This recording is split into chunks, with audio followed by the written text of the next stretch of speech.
Welcome to the Therapy Show podcast. I'm your host, Lisa Mustard. In each episode, I interview a seasoned and knowledgeable talk therapist from the counseling world to glean valuable insights, techniques, and tools that you can apply to your practice and your life. And if you're considering a career in the counseling field or just want to hear about what it's like to be a talk therapist, then this is the podcast for you. Well, hey there. Welcome to my second Put It Into Practice episode. In this episode, I'm going to be talking about anxiety and how to handle anxious thoughts and feelings. But by the way, if you missed the first Put It Into Practice topic, it's called How to Find a Therapist, where I give you 7 ideas on how to go about finding a therapist.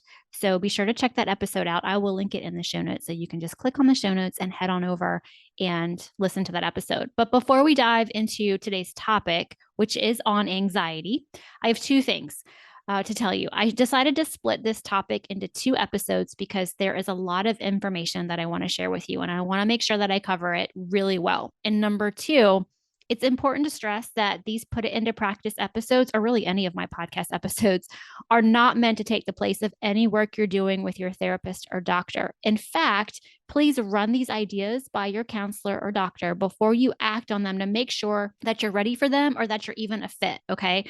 I can't stress this enough. Each person is unique as well as their situations are unique, so please talk to your doctor before starting anything new that I might be suggesting. Okay, I'm going to share a little bit about my history of anxiety. Over the years, I have struggled with anxiety here and there. I remember the very first time I felt anxious, which was after having our first child, and she's now 14. So that was about 14 years ago. Started having the anxiety soon after she was born. The feelings didn't really last that long for me. Ultimately, they dissipated once I started to get back into a good sleep routine. But those anxious feelings really reared their head in February of 2020, right when everything started to shut down due to the virus. And I remember sitting in my car after my eye doctor appointment, and I had the radio on, and I don't recall exactly what the station was talking about or what was being said, but I know it was about the virus and like it was coming. And I called Billy in that moment, and I was really about to lose it. I remember, I will never forget this. He had to talk me down because I almost lost my stuff. I mean, my thoughts and feelings were all over the place. I wasn't having a panic attack yet and was hoping that I could rein my thoughts back in before I headed down that path. And thankfully, whatever Billy said to me, who is my husband, by the way, whatever he said to me in that moment seemed to do the trick, as I was able to pull myself together and get focused on what I wanted to do with the information that I was taking in. I mean, ultimately, it didn't matter what I thought should happen with the virus or what with the pandemic. And I had a lot of thoughts and opinions on what was going on. And really, we were facing if our schools were going to shut down. I mean, really, I had no control over what the schools were going to do or what my job was going to do. And I did worry a lot. But the worry got me nowhere except sleepless nights, poor performance in the gym for my workouts, poor nutrition choices, and honestly, a little bit too much alcohol. I hated what the worry was doing for me. I finally came to the conclusion that all the worrying and stress that I was engaging in was energy that I could spend in a different way. I was using all this energy in the wrong way. So I could take the worry energy and turn it around and use it to feel in control. And that's something that I've learned over and over and over the past couple of years. Control what you can. I can control the thoughts I tell myself, the actions I decide to take, and my response to what I'm taking in around me. But I want to dive deeper into this idea because it's easy to let our thoughts and emotions get the best of us if we don't have some skills to put into place when we start to feel anxious or worried. However, let's talk a little bit about what are the symptoms of anxiety. So there are some common anxiety symptoms that include feeling nervous, restless, or tense, having a sense of impending danger, panic, or doom, having an increased heart rate, breathing rapidly or hyperventilation, sweating, trembling, feeling weak or tired, having a hard time concentrating or thinking about anything other than your present worry, trouble sleeping, experiencing GI problems, having a difficulty controlling worry, and having the urge to avoid things that trigger anxiety. Now, I want this to be very clear. You need to see a doctor if you feel like you're worrying too much and it's interfering with your work, relationships, or other parts of your life. So, for example, if it's getting in the way of daily functioning, you need to see a doctor. You need to see a doctor if your fear, worry, or anxiety is upsetting to you and difficult to control. So if it's really upsetting you and you have a lot of emotion about even being anxious and worried and it's difficult to control that, then definitely see a doctor. You feel depressed, have trouble with alcohol or drug use, or have other mental health concerns along with anxiety, definitely see a doctor. And you think your anxiety could be linked to a physical health problem, then definitely head to the doctor. And if you have suicidal thoughts or behaviors, if this is the case, you need to seek emergency treatment immediately. There are links in the show notes on how to access care if that is you. Okay. Your worries may not go away on their own, and they may get worse over time if you don't seek help. So, see your doctor or mental health provider before your anxiety gets worse. It's honestly, it's easier to treat if you get help early. Also, it's important to note that some anxiety and stress can be a good thing. For example, if you have a work or school deadline coming up and you're starting to feel stressed or anxious about it, that's a sign to you that you need to get to work on it, because usually just starting the project or assignment, well, your anxiety is going to start to fade. Okay, so here's some skills that you can put into place when anxiety starts to show up. I'm going to go over 5 in this episode, and then in the next episode, I'm going to cover a few more. So here are some anxiety busters is what I like to call them. Number 1 is breathing exercises, deep breathing or belly breathing. Now I'm not going to sit here and go over examples of that, but just know that they really work, especially belly breathing. And that's when you take a deep breath in from your belly.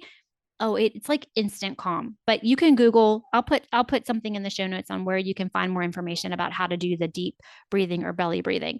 Number 2 is mindfulness and meditation. And this is what I'm really getting into these days. There are many simple ways to practice mindfulness. For example, just pay attention. Just pay attention to what's going on around you.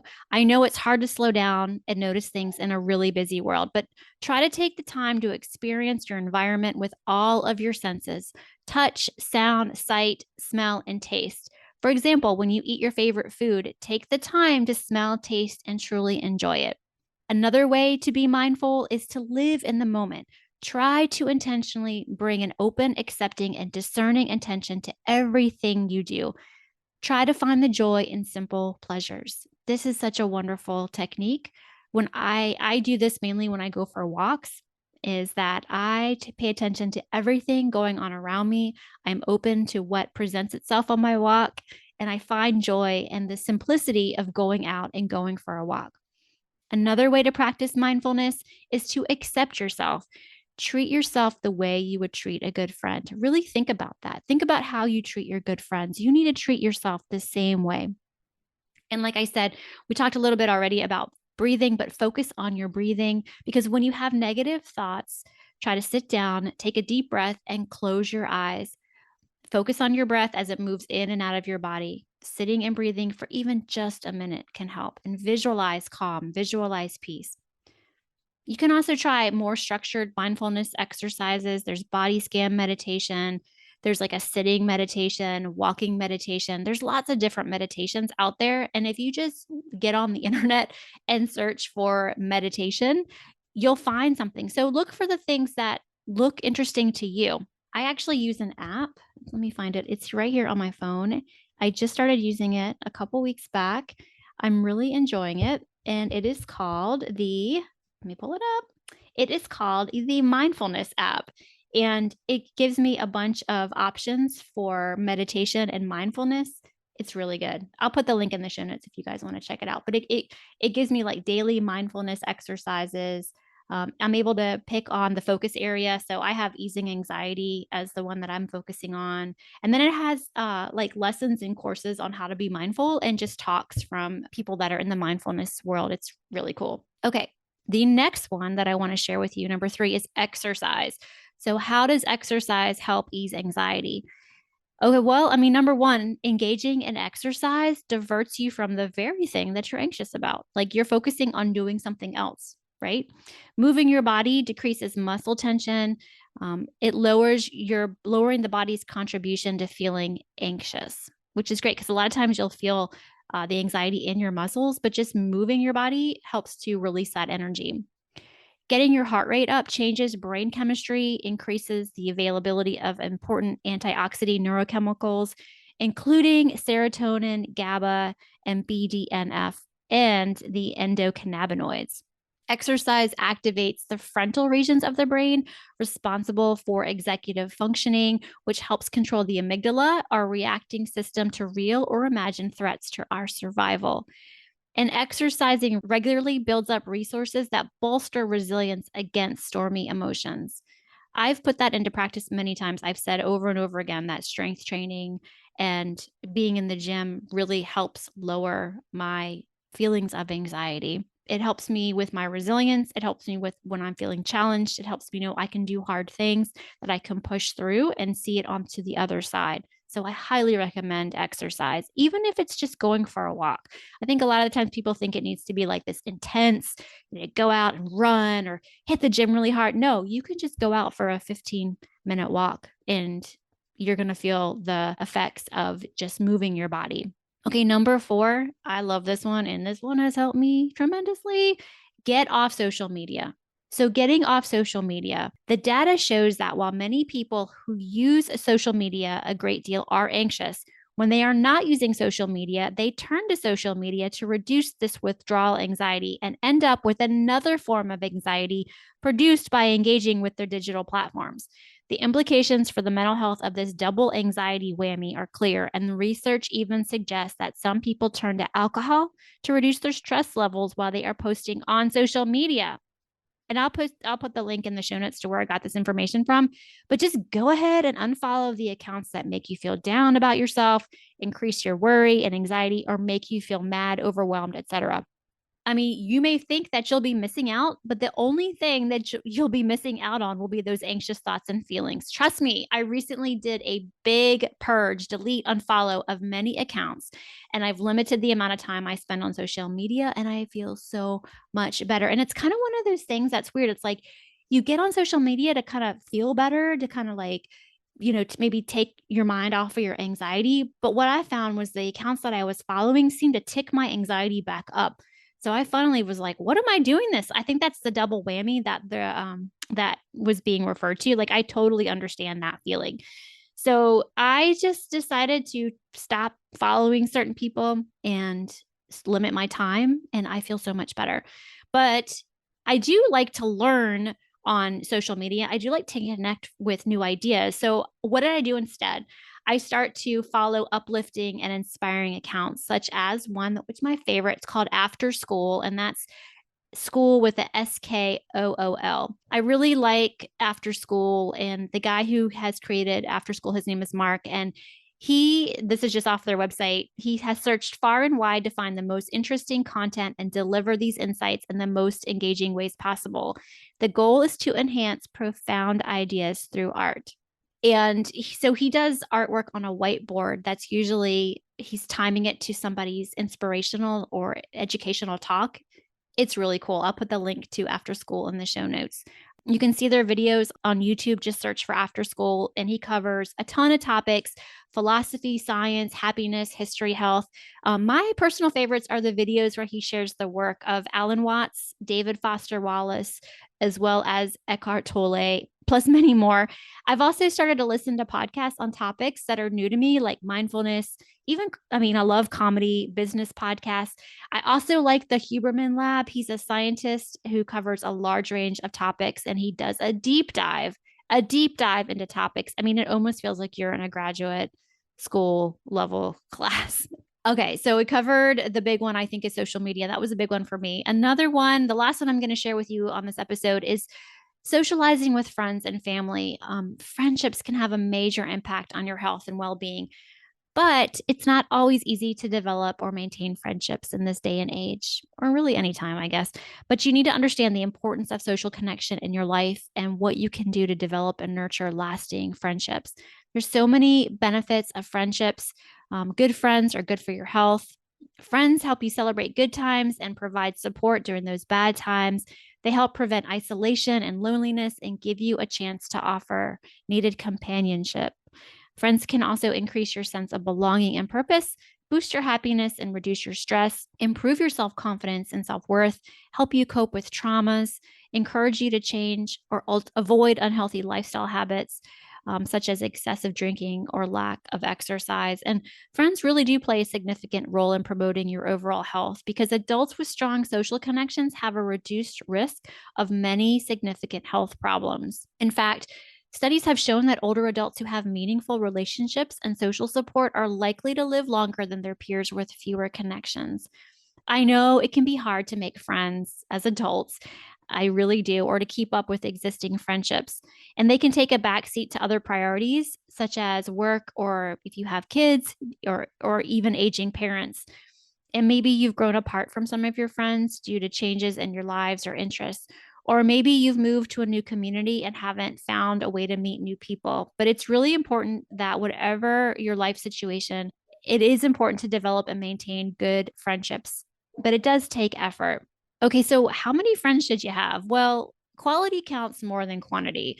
While it may be good to cultivate a diverse network of friends and acquaintances, you may feel a greater sense of belonging and well being by nurturing close, meaningful relationships that will support you through thick and thin. Okay, so how do you make new friends? You can stay in touch with people with whom you've worked with or taken classes with. Think about the last time maybe you went to a class or you went to, maybe a colleague from work.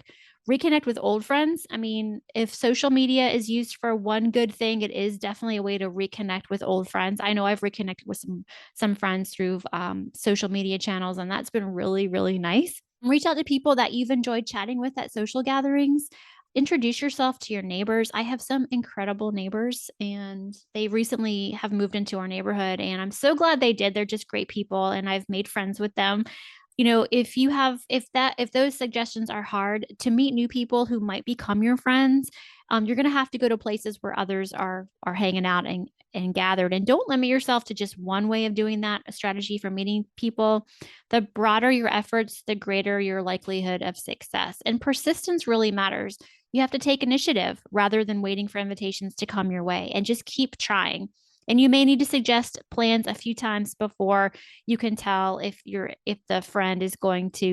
interest with this new friend is mutual. You can attend community events, you can volunteer your time, you can extend and accept invitations, reach out to somebody to join you for coffee or lunch, take up a new interest, take a class, join a gym, all kinds of ideas. Join a faith community.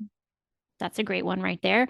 And go for a walk. Maybe go out in your neighborhood and just meet people who are out and about. Or in our neighborhood, we have a ton of parks. And when my kids were little, I made so many friends that way, just going to the park and talking to the other moms there. And I will say that now that our kids are older, I've made friends with a lot of our volleyball moms.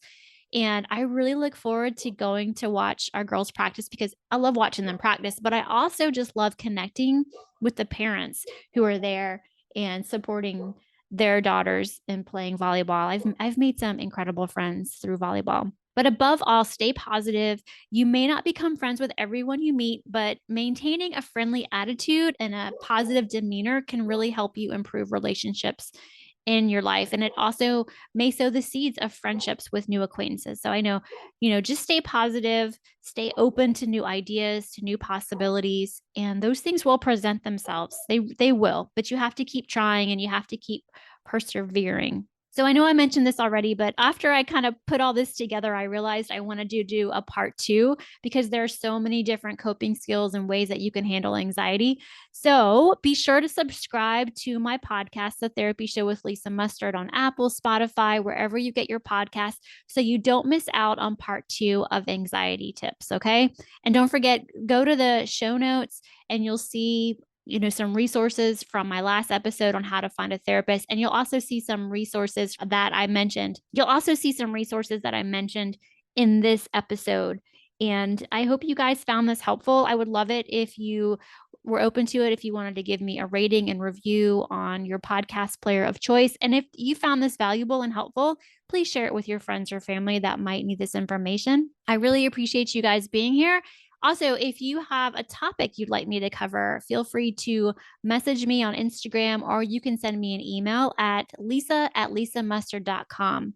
I hope you guys are able to put some of these tips into practice, and know that if it gets really bad, please, please, please reach out to your doctor or to a therapist. Now, I am not able to take on new therapy clients because I do work full time, but I do recommend a couple things that if you're looking for a therapist, the resources will be in the show notes. Okay. So thanks again, you guys, for being here, and I'll talk to you soon.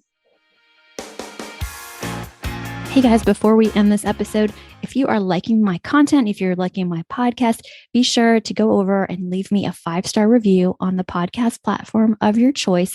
And if you are up for it, I'd love it if you left me a review as well. Well, that wraps up another episode of The Therapy Show with Lisa Mustard. I know there are hundreds of thousands of podcasts out there, and I'm thankful you've chosen to listen to mine. Be sure to visit lisamustard.com to access the show notes and discover more fantastic content. And I'd be grateful if you subscribe to the show. Thank you.